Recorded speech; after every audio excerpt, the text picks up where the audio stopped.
আসসালামু আলাইকুম viewers, Bangla engineering চ্যানেলের পক্ষ থেকে আপনাদেরকে স্বাগতম। চলছে হিট ট্রান্সফার নিয়ে সিরিজ টিউটোরিয়াল। আজকের পর্বে আমি দেখাতে যাচ্ছি সলিউশন অফ কন্ডাকশন ইকুয়েশন। আমি এর আগের 2-3টা ভিডিওতে কন্ডাকশন ইকুয়েশন বিভিন্ন রকম বডির ক্ষেত্রে প্রুভ করে দেখাইছি। এখন ওগুলো ছিল একটা একটা ডিফারেনশিয়াল ইকুয়েশন। ওই ডিফারেনশিয়াল আমাদের ম্যাথ করার জন্য আসলে ডিফারেনশিয়াল ইকুয়েশন দিয়ে কোনো কাজ নেই। এজন্য আমরা কি করব, ওখান থেকে ওদের সলিউশনটা বের করব, ডিফারেনশিয়াল ইকুয়েশনের সলিউশনটা বের করব। তো ফার্স্টে আমি যে সলিউশনটা বের করতে যাচ্ছি, ওয়ান ডি হিট কন্ডাকশন, আমি প্রথম ভিডিওতেই দেখেছিলাম one D heat conduction equation. আর এখান থেকে আমি ফাইনালি কি প্রুভ করতে পারছিলাম বা ফাইনালি কি প্রুভ করছিলাম, del square T by del x square plus, না এটাই ছিল আমার final equation, del square T by del x square plus Q dot G by K equals to one by alpha into dt by DT.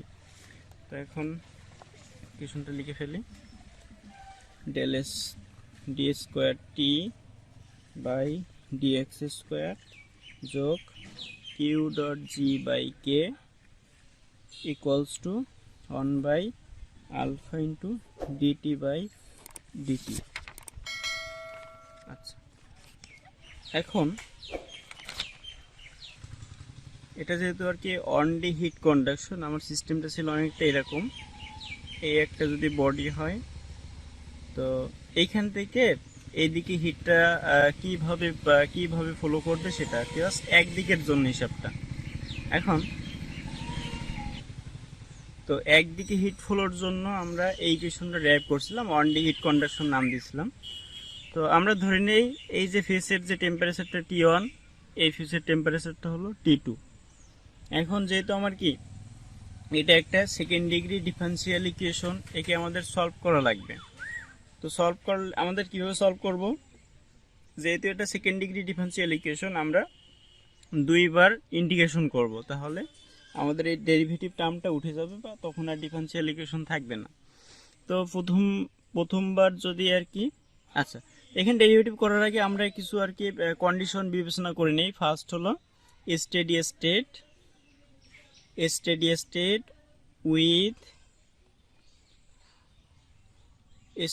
State without heat generation. মানে হলো এই সিস্টেমটা steady state মানে বোঝাচ্ছে হলো এই যে টাইমের রেসপেক্টে টেম্পারেচারের পরিবর্তনটা থাকবে না বা শূন্য হবে। আর উইদাউট হিট জেনারেশন মানে কি, আমার হিট জেনারেশনের টার্ম ছিল এইটুকুই, তাহলে উইদাউট হিট জেনারেশন মানে এটা আর থাকতেছে না। তো তখন কি থাকতেছে, শুধু D square T by D x square equals to শূন্য। এই সেই ইকুয়েশন আমাদের এই যে steady state with no heat জেনারেশনের জন্য। এখন আমাদের এটাকে সলভ করা লাগবে। তো বললামই আগে, যেহেতু এটা 2 ডিগ্রি ডিফারেনশিয়াল ইকুয়েশন, একে সলভ করার জন্য আমাদের দুইবার ডিফারেন্সিয়েশন করা লাগবে। তো ফার্স্ট ডিফারেন্সিয়েশন করলে কি হবে, আচ্ছা এটাকে আমরা ডিফারেন্সিয়েশন করার জন্য এইভাবে একটু লিখে নিই, D by D X D T by D X equals to শূন্য। প্রথমবার ডিফারেন্সিয়েশন করলে এটা থাকবে না, তখন কি থাকবে, শুধু DT by dx equals to C1, নতুন একটা কনস্ট্যান্ট চলে আসবে। এর পরের বার যদি আবার আরেকবার ডিফারেন্সিয়েশন করতে যাই, তাহলে সেখানে এখানে শুধু টি থাকবে। টিটা যেহেতু আর কি আমার এখানে এক্স এর ফাংশন, আমি এখানে টি এক্স লিখলাম। টি এক্স ইকুয়ালস টু এর ডিফারেন্সিয়েশন করলে, এর ইন্টিগ্রেশন করলে কি হবে, C1 এক্স, আর যেহেতু আরেকবার ইন্টিগ্রেশন করছি এজন্য নতুন আরেকটা কনস্ট্যান্ট এখানে যুক্ত হবে, C1 এক্স প্লাস C2। আচ্ছা, এখন আমাদের টার্গেট হলো এই টি এক্স, কিন্তু আমার এখানে টেম্পারেচারের যে ইকুয়েশনটা, টি এক্স এর মান কিন্তু আমাদের এখানে বের করা লাগবে। এখন এই টি এক্স এর মান বের করার জন্য আমাদের কি কি লাগবে, C1 এর মান জানা লাগবে আর C2 এর মান জানা লাগবে। তো এখন দেখা যায় এই C1 আর C2 এর মানটা আমরা এখানে কিভাবে বের করতে পারি। তো আমরা যেহেতু এই যে এই কন্ডিশনটা এখানে ধরে নিলাম, কন্ডিশন বলতে এইখানে আর কি এই বডিটার জন্য হিসাব করতেছি, এখানে আমরা অ্যাক্সিসটাও দিয়ে দেই। আমরা এই বরাবর দিলাম মানে এখান থেকে এই বরাবর আর এই দিক বরাবর এখানে একটা অ্যাক্সিস কনসিডার করি না, এটা এক্স অ্যাক্সিস ওয়াই অ্যাক্সিস। তো আমার এক্স, আমার যেহেতু এটা অন ডি, হ্যাঁ অন ডি হিট কন্ডাকশন, তার মানে শুধু আমরা এক্স অ্যাক্সিসেরটাই হিসাব করব। তো এক্স অ্যাক্সিসের এইখান থেকে যদি আমরা শুরু করি তাহলে কি এখানে মূল বিন্দু, আর এই যে ফেজটা আছে এটা কিন্তু এক্স ইকুয়ালস টু জিরো ফেজে আছে, এক্স ইকুয়ালস টু জিরো বিন্দুতে এই ফেজটা আর কি অবস্থিত। আর এখানে যে এই ফেজটা আমার যদি এইখানে এই বডিটার একটা লেন্থ থাকে, বা এই বডিটা যদি বি, এখান থেকে এইটুকু দৈর্ঘ্য আমরা বি ধরে নিলাম। আচ্ছা, তার মানে এখানের কন্ডিশনটা কি হবে, এক্স ইকুয়ালস টু বি। তো এক্স ইকুয়ালস টু জিরো যখন, তখন টেম্পারেচারটা কি টি1, আর এক্স ইকুয়ালস টু বি যখন, তখন টেম্পারেচারটা কি টি2। তো এই দুইটাই কন্ডিশন, বাউন্ডারি কন্ডিশন আমরা এখানে অ্যাপ্লাই করব। তো ফার্স্ট আসি হলো প্রথম বাউন্ডারি কন্ডিশনটার জন্য এক্স ইকুয়ালস টু জিরো, তখন টি এক্স ইকুয়ালস টু, মানে টেম্পারেচার ইকুয়ালস টু তখন টি1। তো এইটা যখন অ্যাপ্লাই করব তখন কি আসবে,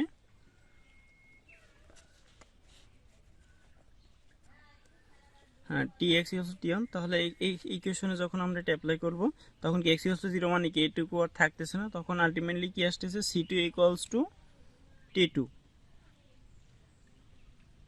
সরি টি2 না, এই আমরা কি এক্স ইকুয়ালস টু জিরো বসাবো আর টি এক্স ইকুয়ালস টু টি1 বসাবো। তাহলে টি এক্স ইকুয়ালস টু টি1 বসাইলে কি হবে টি1, আর এটা জিরো বসাইলে তো এটা থাকতেছে না, তার মানে সি2 ইকুয়ালস টু কি আসতেছে টি1।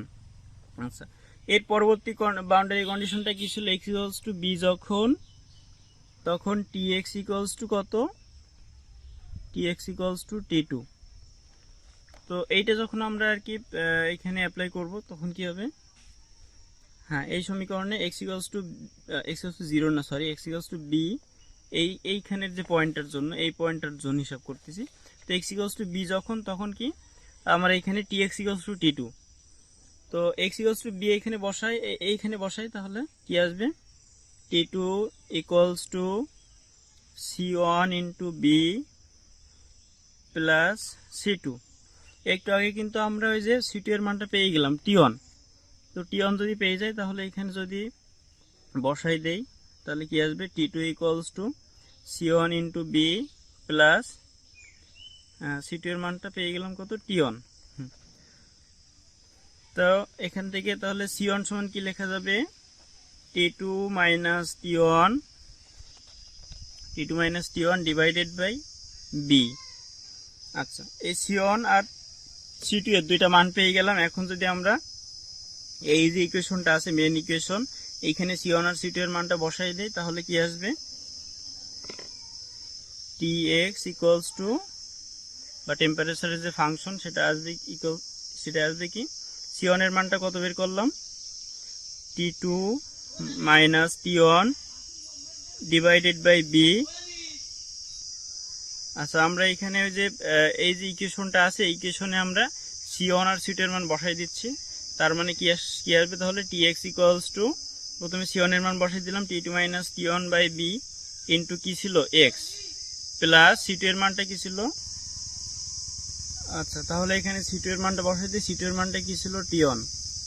তো এই যে ইকুয়েশনটা আসলো T x equals to টি2 minus T one by b into x plus T one. এইটা হলো আমার আর কি এই যে কন্ডিশনটা আমরা ধরে নিয়েছিলাম steady state without heat generation, আর এটা ওয়ান ডি, যে ওয়ান ডি ইকুয়েশনের জন্য স্টেডি স্টেট উইদাউট হিট জেনারেশনের জন্য আমরা এই ইকুয়েশনটা ইউজ করতে পারবো যদি আমাদের আর কি ম্যাথে এরকম কন্ডিশন বলা থাকে, এটা ওয়ান ডি হিট কন্ডাকশনের একটা প্রবলেম দেওয়া থাকে। আর এইখানে যদি বলা থাকে হলো steady state without heat generation বা নো হিট জেনারেশন, তখন আমরা ইজিলি এই ইকুয়েশনটা ব্যবহার করে ওখানে যেটা, এটা হলো ওই সিস্টেমের জন্য টেম্পারেচারের প্রোফাইল। এখন এখানে বি এর মান দেওয়া থাকবে এইটুকু যে, আচ্ছা এইখানে কিন্তু আমার সব প্যারামিটারই আর কি নোন, বি এর মানটা অবশ্যই দেওয়া থাকবে, এটার লেন্থ কতটুকু সেটা বলা থাকবে, এটা প্লেট যদি হয় তাহলে প্লেটের লেন্থ বলা থাকবে, আর এক্সটা হলো আমার এইখান থেকে কতটুকু দূরে মানে টেম্পারেচারটা বের করার কথা বলা হচ্ছে। তো আমার এক্স হইতে পারে, এক্স কিন্তু এই যে বি এর টি1 আর টি2 এর মাঝখানের একটা পোর্শন, আমার হয়তো বলা হলো যে এখান থেকে এই প্লেটটা লেন্থ যদি হয় 5 মিটার, বলা হলো যে এখান থেকে 2 মিটার পরে টেম্পারেচারটা কত হবে সেটা বের করো। তো সেক্ষেত্রে আমার কি হবে, এই যে বি হলো কি 5 মিটার আর এক্স হবে কি 2 মিটার, যেহেতু আমাদের প্লেটটার দৈর্ঘ্য বলা আছে কত 5 মিটার, আর এইখান থেকে 2 মিটার দূরে আমাদের কি বের করে, এই 2 মিটার দূরে আমাদের টেম্পারেচারটা বের করার কথা বলা হচ্ছে আর কি। তখন ইজিলি কিন্তু আমরা এইটা দিয়ে বের করতে পারবো আর কি। T1 T2 এর মান অবশ্যই দেওয়া থাকবে, দুই পাশে যে টেম্পারেচার, এই পাশের টেম্পারেচার T1, এই পাশের টেম্পারেচার হলো T2, দুইটা অবশ্যই দেওয়া থাকবে, ইজিলি এখান থেকে বের করা সম্ভব হবে। এরপরে আসলে স্টেডি স্টেট, আচ্ছা এরপরে আমাদের আরেকটা এখানে কন্ডিশন ছিল, আমরা কিন্তু প্রথম কন্ডিশনটা steady state without heat generation দেখছি, এখন আমরা দেখবো হলো steady state with heat generation. তার মানে উইথ হিট জেনারেশন বলতে এই অংশটুকু আমার এখন শূন্য হবে না, এই অংশটুকু আমার এখানে থেকে যাবে, আর উইদাউট স্টেডি স্টেট যেহেতু তার মানে এটাও শূন্য হবে এখনো। তার মানে কি আসবে আমার steady state with heat generation. তো এই ক্ষেত্রে আমরা দেখি তাহলে আমার মেন ইকুয়েশনটা কেমন আসবে। মেন ইকুয়েশনটা কি আসবে, D square T by D x square plus Q dot G by K equals to 0।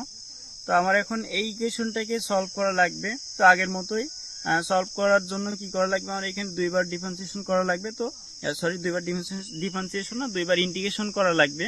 এই ইকুয়েশনটাকে দুইবার ইন্টিগ্রেশন করলে যে মানটা আসবে ওটাকে আমরা এই ওটা যে ওইটা হবে কি এই যে ইকুয়েশনটার সলিউশন। তো ফার্স্ট বার ইন্টিগ্রেশন করলে কি আসবে, এটাতে আমার শুধু ডিটি বাই ডিএক্স থাকবে, প্লাস একে ইন্টিগ্রেশন করলে কি হবে q dot G by K into x equals to C one, নতুন একটা কনস্ট্যান্ট হলো সিওন। আচ্ছা, তো আমরা চাইলে কিন্তু এইটাকে এই পাশে দিয়ে লিখতে পারি আমরা এখন সুবিধার জন্য। তো তার মানে কি আসে, dT by dx equals to minus Q dot G by K into x plus C one. তো আমার ফার্দার যদি আবার ইন্টিগ্রেশন করি তখন কি হবে, শুধু টি থাকবে এখন। তো টি এক্স, যেহেতু এক্স এর ফাংশন টিটা, তো T x equals to minus Q dot G by K into x square by 2 plus C one into x plus C two. আচ্ছা, এখন আসে হলো আমাদের নতুন দুইটা এখানে কিন্তু কনস্ট্যান্ট চলে আসলো সি1 আর সি2। এই সি1 আর সি2 এর মানটা আমাদের এখন বের করা লাগবে। তো এর জন্য আমাদের কি বাউন্ডারি কন্ডিশন কিন্তু আগের মতোই আছে। বাউন্ডারি কন্ডিশনটা কি ছিল জানো, এক্স ইকুয়ালস টু 0 যখন, তখন টেম্পারেচার টিএক্সটা কত টি1, আর যখন এক্স ইকুয়ালস টু বি তখন টেম্পারেচারটা কত টি2। এই সেম কন্ডিশনটা এখন আবার এই ক্ষেত্রেও কাজে লাগাবো। তো ফার্স্টে আসি হলো এক্স ইকুয়ালস টু 0 যখন, তখন টেম্পারেচার টি1 এই কন্ডিশনটার জন্য, এক্স ইকুয়ালস টু 0 যখন, তখন টি এক্স ইকুয়ালস টু টি1। তো এইটা যদি এখানে বসাই তো এখানে কি চলে আসবে, তাহলে এক্স ইকুয়ালস টু 0 মানে এটা শূন্য হয়ে যাচ্ছে, এটাও শূন্য হচ্ছে, তার মানে সি2 ইকুয়ালস টু কত, এই টি এক্সটা তখন কিন্তু টি1, যেহেতু এক্স ইকুয়ালস টু 0। তো তার মানে এখানে আলটিমেটলি আমার সি2 ইকুয়ালস টু টি1 আসতেছে, সি2 ইকুয়ালস টু টি1। আর আরেকটা কন্ডিশন কি ছিল, এক্স ইকুয়ালস টু বি, তখন টি এক্স ইকুয়ালস টু টি2। এই কন্ডিশনটা যদি এখানে বসানো হয় তো কি আসবে, এক্স যেখানে আছে সেখানে বি বসাই দেই, আর টি এক্স যেখানে আছে সেখানে টি2 বসাই দেয়। তার মানে এখানে আসবে হলো T two equals to minus Q dot G by K into B square by 2 plus C one into b plus C two. আমাদের কিন্তু টার্গেট সি2 বের করা, কারণ না সি2 না সি1 বের করা, কারণ সি2 এর মানটা আমরা একটু আগে বের করলাম টি1। তো আমি এখানে সি2 এর মানটা বসাই দিই, তার মানে শুধু আমার এখানে আননোনটা সি1 থাকবে। তো কি আসবে তাহলে, হ্যাঁ সি2 এর মানটা বসাই দিলাম টি1, আর এটা আবার এই পাশে নিয়ে আসলাম। তো তখন কি লেখা যাবে, সি1 into B minus Q dot G by K into B square by 2 equals to টি2 minus টি1। তো এখান থেকে সি1 সমান কি লেখা যাবে ফাইনালি, টি2 মাইনাস টি1 divided by B plus Q dot G by K Q dot B by K into এই বি দ্বারা ভাগ করলে একটা বি থাকে এখন তাহলে। আচ্ছা, তো তার মানে আমি কিন্তু এখন C1 এর মান বের করতে পারলাম এটা, আর C2 এর মানও কিন্তু বের করতে পারলাম এটা।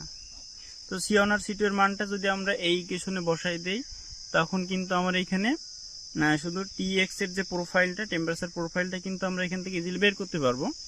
তো দেখি তাহলে Tx এর প্রোফাইলটা কি আছে বা কেমন আছে।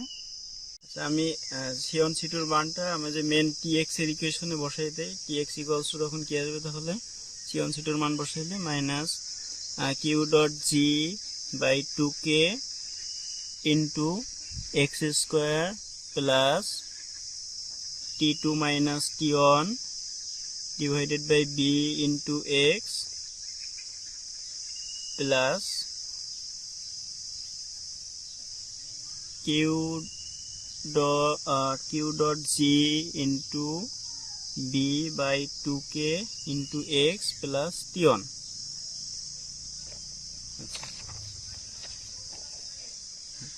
এই যে ফার্স্টে আমার ছিল কি ওই যে Q dot G minus Q dot G by 2k into x square, তারপর এখানে C1 এর মান বসাই দিছি আর C2 এর মান বসাই দিছি। তো এই কোয়েশনটা চলে আসছে আমার ফাইনালি। তো এখন এইখান থেকে আরেকটু এই কোয়েশনটা আমার ফাইনালি চলে আসছে। তো এখন আচ্ছা, আমরা ওই যে ওই পাশে যে বডিটা আঁকাইছিলাম ওই পাশের বডিটা আমি এখানে আবার নতুন করে আঁকাচ্ছি। এরকম একটা বডি ছিল যার এইদিকে টেম্পারেচার হলো T1 ছিল আর এদিকে টেম্পারেচার ছিল T2। আমার এখানে অ্যাক্সিস ছিল এই বরাবর অ্যাক্সিস ছিল এক্স অ্যাক্সিস, ওয়াই অ্যাক্সিস। তো আমরা এখন যদি ধরে নেই যে T1 আর T2 সমান, T1 আর T2 সমান, তো তাহলে সেক্ষেত্রে কি হবে, এখানে যে টার্মটা আর কি এখানে দেখতেছি এই T1 T2 সমান হইলে কিন্তু এটা আর থাকতেছে না। তো না থাকলে তখন কি হবে, কি থাকবে শুধু Tx equals to minus Q dot G by 2k into x square plus এইটা Q dot G B by 2k into x plus T1। তো আমি এখান থেকে এই যে কিউ ডট জি বাই 2kটা কমন নেই, minus Q dot G by 2k common নিচ্ছি। তার মানে আসবে হলো মাইনাস নিলে এখানে আসবে এক্স স্কোয়ার, এখানে যদি এক্স স্কোয়ার থাকে প্লাস আর কি থাকবে এখানে Q dot G by 2k common গেলে কি, যদি মাইনাস কমন নিচ্ছে এখানে মাইনাস হচ্ছে, আর এটা সামনে চলে গেলে কি হবে শুধু বি, বি ইন্টু এক্স। আচ্ছা, আমি যদি বি স্কোয়ারও কমন নিয়ে ফেলতাম, বি স্কোয়ারও কমন নিতাম, তার মানে কিন্তু কি আসতো, এখানে যেহেতু এর সাথে বি স্কোয়ার ছিল না, এর নিচে একটা বি স্কোয়ার দেওয়া লাগতো, আর এখান থেকে একটা বি কমনে চলে যেত আর কি, আর নিচে আমার এখানে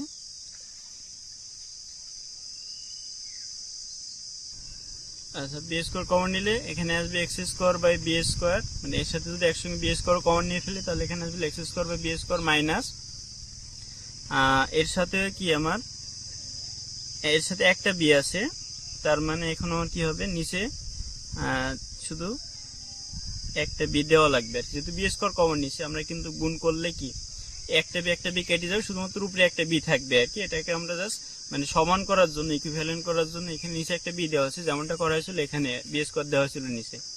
আচ্ছা, তো এইটা প্লাস এ বাইরে তো T1 আছে আর কি। তো তার মানে এখান থেকে আরেকটু সাদা লিখলে কি হবে minus Q dot G into B square by 2k into এই এক্স বাই বি এর whole square minus X by B plus T1। এই হলো আমার এইখানের যে মেন ইকুয়েশনটা, যে আমার এই কন্ডিশনটা কি ছিল, T1 আর T2টা যদি সমান হয়, সমান আসলে কিভাবে সম্ভব, আমার যদি এখানে মাঝখানে যদি হিট জেনারেশন হয় এই অবজেক্টের, তো তখন কি হবে এখান থেকে যে রেটে এইদিকে আসবে, মানে বডিটা আমরা একটা ইউনিফর্ম বডি ধরে নিলাম, ইউনিফর্ম বডি যেহেতু এখান থেকে যে রেটে হিটটা এইদিকে কন্ডাক্টেড হবে এখান থেকে কিন্তু ওই রেটে হিটটা কন্ডাকশন হবে আর কি। তো এখন দেখা যাবে যে মাঝখান যেহেতু এটা এর যদি আমরা এখান থেকে এইটুকু দৈর্ঘ্য বি ধরি, এখান থেকে এইটু বি/2, এখান থেকে এইটুকু বি/2, তার মানে আমাদের যে T1 আর T2 টা সেম হবে। তো সেক্ষেত্রে আমরা আসলে কিভাবে টেম্পারেচার প্রোফাইলটা বের করব, Tx ইকুয়ালস টু, সেক্ষেত্রে আমরা কিভাবে টেম্পারেচারটা বের করব, Tx ইকুয়ালস টু যে minus Q dot G into B square by 2k। এই কোশ্চেনে আমরা যে এক্স এর মান বসাই দিলে কিন্তু এখানে আমাদের মানটা চলে আসবে, আর বি এর মানটা কিন্তু আমাদের এখানে নোন আছে। আর T1 T2 তো অবশ্যই আমাদের জানা থাকবে। T1 T2 জাস্ট একটা টেম্পারেচার জানলে হবে, যেহেতু দুইটা সমান আর কি, একটা টেম্পারেচার জানলে আমরা এখানে এক্স এর মান বসাই দিলে মানটা বের হয়ে যাবে, বা আমাদের Tx এর মানটা বের করতে পারবো যে কোনো পজিশনের জন্য। আচ্ছা, এখানে আমরা দেখলাম হলো মানে হিটটা আসলে কোন দিক থেকে কোন দিকে যাচ্ছে, মাঝখানে হিটটা জেনারেট হচ্ছে, এখান থেকে আমরা এই যে এইদিকে আস্তে আস্তে ডিস্ট্রিবিউট হচ্ছে। তার মানে কি হিট টেম্পারেচারটা কিন্তু মাঝখানে সব থেকে আর কি বেশি ছিল, এরপর যতই আর কি আমাদের কর্নারের মানে কর্নার না আর কি বাইরের সারফেসের দিকে আসতেছে, টেম্পারেচারের মানটা কিন্তু আস্তে আস্তে ততই কমে যাচ্ছে। তো এই যে এখানে কিন্তু আমরা যেহেতু টেম্পারেচার প্রোফাইল একটা দেখাইছি, এটা কিন্তু একটা হলো প্যারাবোলিক একটা প্রোফাইল বা প্যারাবোলিক একটা শেপ, এটা হলো একটা প্যারাবোলিক ইকুয়েশন। তো হ্যাঁ, আমার যেহেতু দুই পাশে সিমেট্রি, এই যে অ্যাক্সিসের সাপেক্ষে কিন্তু আমাদের দুই পাশে মানে হিট যে কন্ডাকশনের যে রেটটা, এটা কিন্তু সিমেট্রি ধরা হয়েছে আর কি। এই সম্পর্কিত একটু আগে তো বললাম। তো এখন এরকম একটা ইকুয়েশন, এখানে এরকম একটা প্রোফাইল, আর এপাশে এরকম একই সেম একটা প্রোফাইল একটা। হ্যাঁ, তো এখন আমাদের কিন্তু ম্যাক্সিমাম যে টেম্পারেচার, এটা কিন্তু আমাদের একদম কি কেন্দ্রে আছে। তো আমাদের যদি এখন এই ম্যাক্সিমাম টেম্পারেচারের মানটা বা এই ম্যাক্সিমাম টেম্পারেচারটা যদি আমরা টি ম্যাক্স ধরি, সেটা যদি বের করতে বলা হয়, তো সেক্ষেত্রে আমার কন্ডিশনটা কি, এখানে এক্স এর মান কত, এখান থেকে আমরা যদি এখানে যেহেতু আর কি আমার রেফারেন্স পয়েন্ট দেখো, এই যে রেফারেন্স পয়েন্ট থেকে এই ম্যাক্সিমাম যে লাইনের দূরত্ব কত, b/2, x equals two b/2। এখন এক্স ইকুয়ালস টু b/2 হইলে এই এক্স এর মানটা যদি আমরা এখানে বসাই, তাহলে আলটিমেটলি এখানে পরে আমার কি আসবে, হিসাব করলে কি আসবে, Tx ইকুয়ালস টু বা Tx মানে তো এখন Tmax equals to minus Q dot G into B square by 2k। হ্যাঁ, ইন্টু আমরা এখন কি বসাবো, এক্স ইকুয়ালস টু b/2। তো যেখানে এক্স আছে সেখানে আমরা b/2 বসাই দেই, বাই বি এর স্কোয়ার মাইনাস এখানেও বসাই দেই b/2 by B A plus T1। তো কি আসবে তাহলে, এখান থেকে ওই যে বি কেটে যাবে, তার মানে কি আসবে, শুধু 1/2 এর হোল স্কোয়ার মানে 1/4, আর এখানে থাকবে হলো b/2, তার মানে 1/4 মাইনাস, হ্যাঁ এখানে বি কেটে যাবে, এখানে হাফ থাকবে, 1/4 মাইনাস হাফ। তো 1/4 মাইনাস হাফ মানে কত, 1/4 মাইনাস হাফ 4, 1 মাইনাস কত, 1 মাইনাস 2, তো -1/4, মানে এইটুকু হিসাব করলে আমার আসতেছে কত, -1/4। তো -1/4 যদি বসানো হয়, মাইনাস মাইনাস কেটে যাচ্ছে, আর 1/4 যেহেতু আছে, তার মানে এই 2 এর সাথে ওই 4 গুণ হয়ে কি হবে, 8 হবে আর কি। তো এখানে আমার আসবে কত, Q dot G B square by 8k plus T1। তো টি ম্যাক্স সমান কি আসলো, টি ম্যাক্স সমান Q dot G into B square divided by 8k। তো এরকম একটা সিস্টেমের জন্য কিন্তু আমরা এই যে T1 মানে কি একটা সারফেস, যে কোনো একটা সারফেসের টেম্পারেচার জানলে কিন্তু আমরা বলে দিতে পারবো যে ওর যে মিডিল পয়েন্টে বা ওর যে মাঝখানে আসলে ম্যাক্সিমাম টেম্পারেচারটা কত জেনারেট হচ্ছে, সেটা কিন্তু আমরা এই ইকুয়েশন থেকে বলে দিতে পারবো। আমরা কিন্তু ইতিমধ্যে দুইটা কন্ডিশনের জন্য দেখে ফেললাম। একটা হলো সিমেট্রি কন্ডিশনের জন্য, মানে আমার যদি দুই পাশে টেম্পারেচার সেম থাকে, সেই কন্ডিশনের জন্য টেম্পারেচার ডিস্ট্রিবিউশনটা কেমন হবে, এই যে Tx ইকুয়ালস টু এটা। আর এখানে যদি আমরা ম্যাক্সিমাম টেম্পারেচার বের করতে চাই আর কি, তো এই ইকুয়েশন দিয়ে বের করা যাবে। আর এর আগের যে কন্ডিশনটা কেমন ছিল,